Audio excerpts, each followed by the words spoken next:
नमस्कार, मी लतिका निंबाळकर. माझ्या चॅनलवरती तुमचं स्वागत आहे.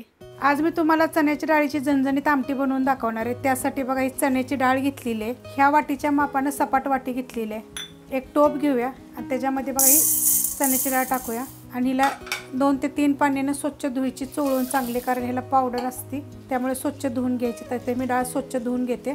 डाळ स्वच्छ धुवून घेतलेली आहे, त्यात पाणी टाकून घेऊया. तर ही डाळ तुम्ही टोपामध्ये शिजवली तरी चालेल. मी कुकरमध्ये ह्याच्या मीडियम गॅसवर 4 शिट्ट्या करून घेणार आहे. डाळ शिजवून घेतली बघा कुकरला. बघा किती मस्त शिजलेली, अशी शिजली पाहिजे. आणि आपल्याला ह्या आमटीमध्ये टाकायला गरम पाणी करायचे.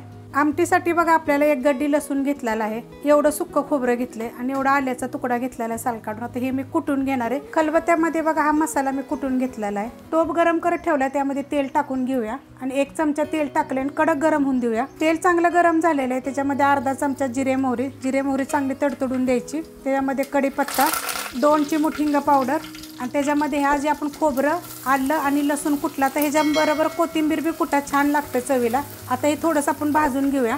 अशा पद्धतीत बघा भाजून घेतलेलं आहे. आता ह्याच्यामध्ये थोडीशी हळद मिक्स करून घेऊया.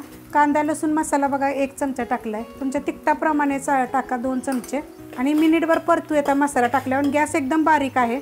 मिनिटभर परतून घेतलेलं आहे. त्याच्यामध्ये गरम मसाला आणि ही जी डाळ आपण शिजवली ती डाळ टाकून घ्यायची आणि मिक्स करून घ्यायची. चांगली मिक्स करून घेतले. याच्यामध्ये आपल्याला ना गरम पाणी टाकायचे बघा. आता गरम पाणी केले, तुम्हाला आता किती आमटी पाहिजे त्याप्रमाणे करायचं.